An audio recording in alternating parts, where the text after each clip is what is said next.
धन धन सतगुरु तेरा ही आसरा।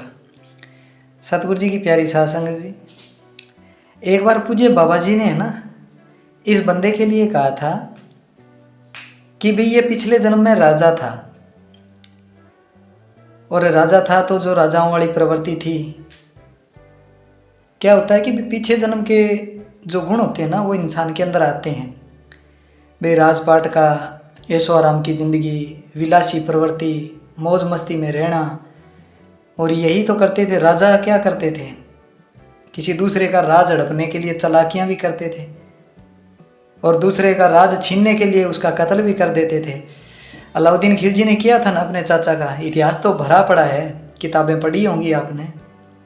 भाई हाँ, किसी दूसरे का राज छीनना हो कि भाई दुनिया मेरे सामने झुके, मेरी वाहवाही हो, मेरे सामने सलाम करे, तो ये बात है जी। तो ये पहले भी लोग करते आए थे, आज भी कर रहे हैं।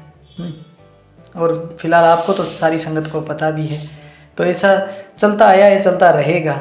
और चलो हमारे बाबा जी के साथ हुआ है वो आपको भी पता है। दूसरी एक और बात है साथ संगत जी, मैं किसी को कह रहा हूँ ना कि भाई लाइव आ रहा हूँ या बातें बता रहा हूँ, बाबा जी की साखियाँ सुना रहा हूँ, बहुत सी संगत को पसंद आ रही है। संगत जी, साखी सुनने के बाद आप भजन सिमरन पे बैठा कीजिए। ये बाबा जी का ही आदेश है, मेरी तरफ से नहीं है, बाबा जी का आदेश मानिए आप। दूसरा ये कि बात कहते हैं कि लाइव आने की, पता है ये लाइव आके रोज़ राती जोगा लगा रहा है।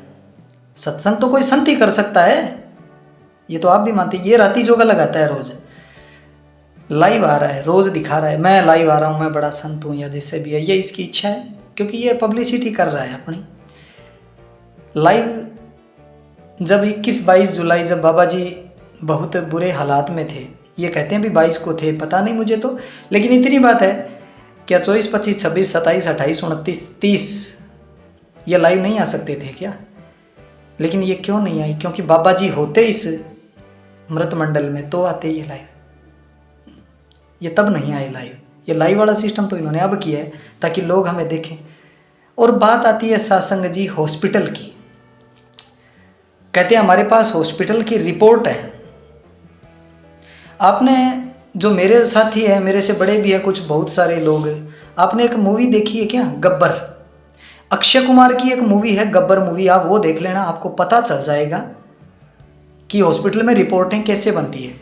और अगर इतनी नहीं देखनी तो एक ही देख लो कि गब्बर मूवी हॉस्पिटल सीन, आपको पता चल जाएगा कि हॉस्पिटल में नकली रिपोर्टें कैसे तैयार की जाती है। अरे मरे हुए आदमी को जिंदा, और जिंदा आदमी को मरा हुआ दिखा देते हैं।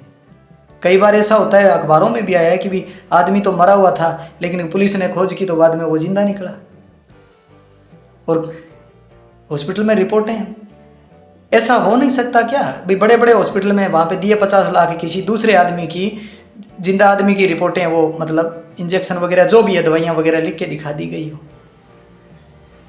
सोचने वाली बात है। ये माया का खेल बड़ा निराला है, सबको खरीद लेती है ये, ठीक है। विरले ही संत थे, कोई कबीर साहिब जी जैसे, बाबा मस्ताना जी जैसे, हमारे पूज्य बाबा जी जैसे, जो माया के घेरे में नहीं आए कभी, ठीक है। बाकी सबको खा गई ये माया। तो आप सोचना ज़रूर कि भाई हॉस्पिटल में रिपोर्टें क्या झूठी तैयार नहीं हो सकती क्या? बिल्कुल हो सकती है।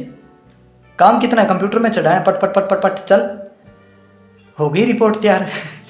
रिपोर्टों में पढ़ा क्या है, किसी दूसरे आदमी, हॉस्पिटल वालों को देखा भी है मैंने, लोग लाश को बेच देते हैं। अरे कोरोना काल में कितने लोगों को मारा है हॉस्पिटल वालों ने जानबूझ के, थोड़ा सा नॉर्मल सी थी, कत्ल करके चल किडनी निकाली और बेच दिया। आपको क्या लगता है रिपोर्ट झूठी नहीं बना सकते वो? ठीक है। वो माया का लालच क्या है, एक बात दिखाओ, मैं बताता हूँ। मेरा एक भाई है जयदेव, गंगानगर से। एक बार मैंने उससे पूछा था कि भाई साहब, हम दो दोस्तों की जिद हो गई थी कि पैसा ज़्यादा बड़ा है या इज्जत ज़्यादा बड़ी। वो बोला रामा, पैसा आज के समय में भगवान नहीं है, लेकिन भगवान से कम नहीं है।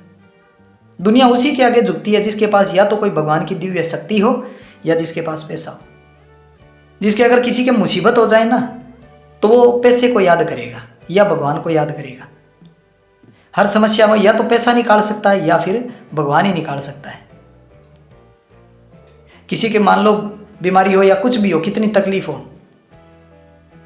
उसको थोड़ी सी भगवान की चमत्कारी शक्ति दिखा दो, वो ठीक हो जाएगा। या फिर उसको थोड़ा सा पैसा दिखा दो, वो उसकी तरफ चला जाएगा। समझ रहे हैं ना आप मेरी बात को? यानी जिसको थोड़ी सी या तो भगवान की चमत्कारी शक्ति दिखा दो, वो उसकी तरफ खींच जाएगा, या थोड़ा सा पैसा दिखा दो, लोग आपके पीछे नारे लगाते घूमेंगे। ठीक है। और फिलहाल सारी संगत डबल माइंडेड है, उनके लिए बाबा जी कहते थे ना कि भाई सब किच घर में बाहर नाही, बाहर डोहे सो परम बुलाई, कि जो कुछ मिलना है अंदर मिलना है, अंदर ध्यान लगाओ सब कुछ मिलेगा, बाहर कुछ नहीं है। दूसरा, संगत जो रो रही है उसके लिए मैंने बाबा जी के मुंह से ये बातें सुनी थी, अंतर में ध्यान लगाओ, कहीं कुछ नहीं है। ईंटों पत्थरों में अगर माथा ही फोड़ना है तो अपने घर में हर तरफ ईंटें पत्थर दीवारें ही पड़ी है, वहाँ पे टकरा लो सर अपना। वो बाबा जी आपके साथ है, शब्द रूप में अब आपके साथ हैं। सासंग जी, बाबा जी ने कहा था ना, अब आपको दुख है ना, तो दुख पे एक बात याद आती है मेरे को कि सिमरण से सुख होता है, सिमरण से दुख जाए। पूज्य बाबा जी कहा करते थे हमारे, सिमरण से सुख होता है, सिमरण से दुख जाए। और एक लाइन मैं ऐड कर रहा हूँ अब इसमें, क्या कि सिमरण से सुख होता है, सिमरण से दुख जाए। संगत रो बाबा जी के आगे, वकील साहब सहाय, धन धन सतगुरु तेरा ही आसरा। आपका निमाणा सेवक चुटकुले आला, धन धन सतगुरु तेरा ही आसरा।